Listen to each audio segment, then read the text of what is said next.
Hey everyone, today we're looking at the distributive property for multiplying polynomials. So instead of adding and subtracting, we are just multiplying today. So our first example, we're going to be looking at a lot of binomials here. Okay, so two-term polynomials. And, you know, it's very simple. You guys know the idea of the distributive property. Okay, and that's all we're going to use. If this were just a 2x, we would multiply each piece by 2x. And the only thing that's different is now that we have this 3 here, we're going to also multiply both of these pieces by 3. So I think the easiest way to kind of organize, or one of the easiest way to organize this is, you know, we know the 2x is going to get distributed to both of those. So you can simply write this like this right here. And then you know this plus 3 is also going to be distributed. So we're going to do plus 3 times 5x plus 8.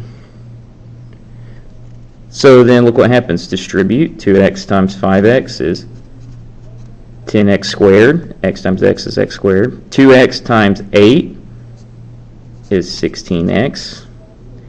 3 times, so then we're done with this one. So now move on to this one. 3 times 5x is 15x, and then 3 times 8, so distribute, 3 times 8 is 24. And then you want to check for like terms, and sure enough, there are x terms here that we can combine.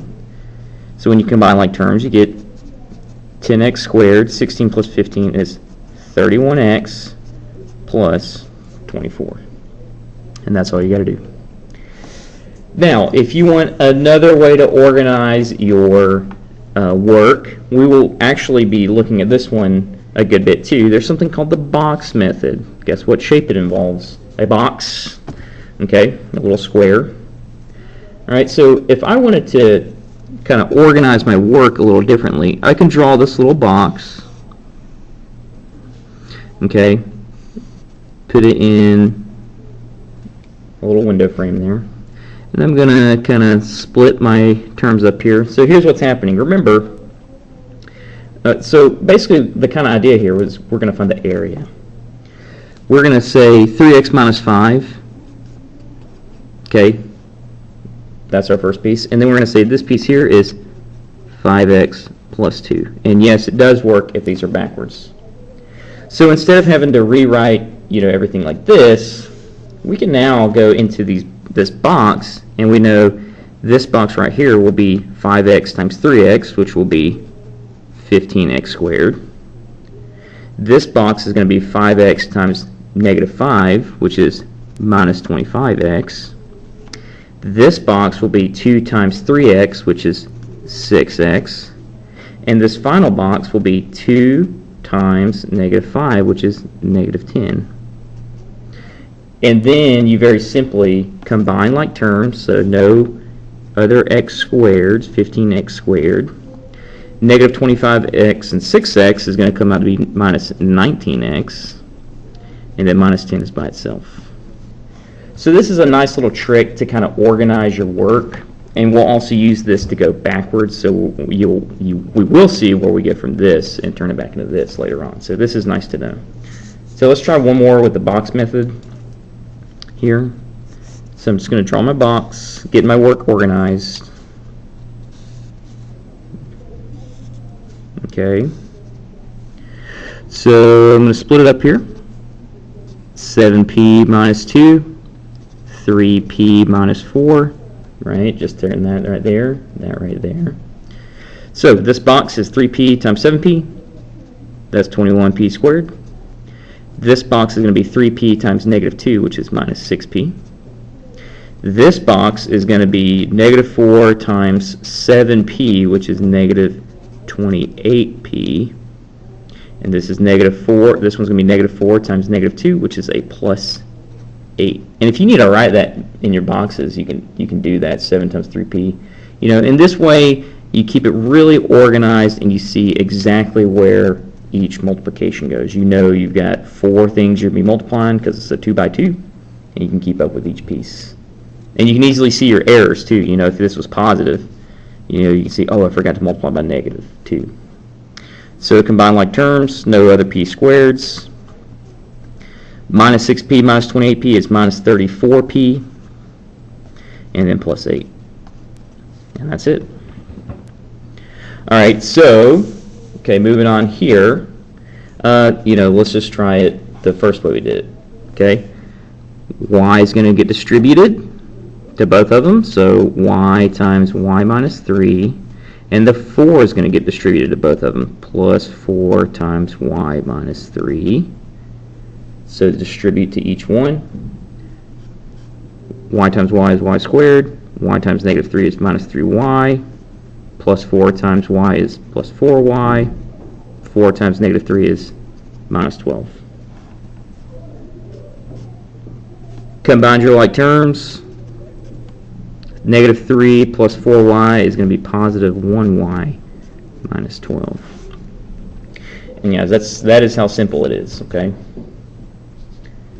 On this one, if you look here, let's do the box method here. Okay, so let's do 2a minus 3b, 2a plus 4b. 2a times 2a is 4a squared. 2a times minus 3b is minus 6a times b is ab. So we're going to mix up here with different variables. So 2 times negative 3 is negative 6. A times b is ab. 2a times 4b, 2 times 4 is 8. A times b is just ab. And then 4 times negative 3 is minus 12. And we got b times b, get b squared. So that one's a little complicated there. Don't stress too much. If you have it organized, you know exactly what each piece is going to be. 4a squared, no common terms, minus 6ab, and then plus 8ab, so that's going to be a plus 2ab, and then a minus 12b squared. So you guys, it's really smart looking at all these variables and knowing what to do. You're multiplying, you just keep them together. Let's look at this one. This one's a little different. This time you have a binomial times a trinomial, but it doesn't change anything. Just like up here, you're going to distribute this to both of these. You're going to distribute this to both of these. So here, this is distributed to everything, and this negative 5 is distributed to everything.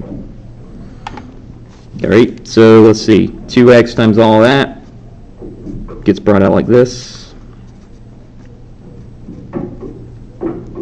So there is a lot of multiplying, but if you just realize what you're doing, it's not much work because multiplying is easy.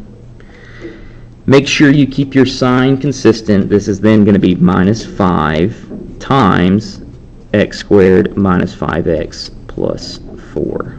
Okay? And then just go through and distribute. 2x times x squared, 2x cubed, 2x, so we distributed there. 2x times minus 5x, that is minus 10. X times x is x squared. Keep up with that. 2x times 4 is 8x. And then we're done distributing here. So all I did was that multiplied by each piece. And then negative 5 times x squared is minus 5x squared. Distribute the negative 5, you're going to get plus 25. Right? X, negative 5 times 5. And then negative 5 times 4 is negative 20. So then you go and look, are there any common terms? Well, I got x cubed, no x cubes. I got an x squared and another x squared, so negative 10, and so let's do x cubed. Negative 10x squared and minus 5x squared, that's minus 15x squared. I got 8x and 25x, that's going to be a plus 33x, and then minus 20 is just kind of out on its own, so it's right there. Okay, so start from 15 right here. So let's say you wanted to do the box method with one of these. It's the same thing, except now instead of having a little 2x2 box, so I think it's a little easier to do it like this when it's a 2x3 instead of the box method. because then there's a bunch of boxes. But if you like the boxes, that's fine. Because you'll see p squared minus 3p plus 4. And then you'll see 2p plus 1.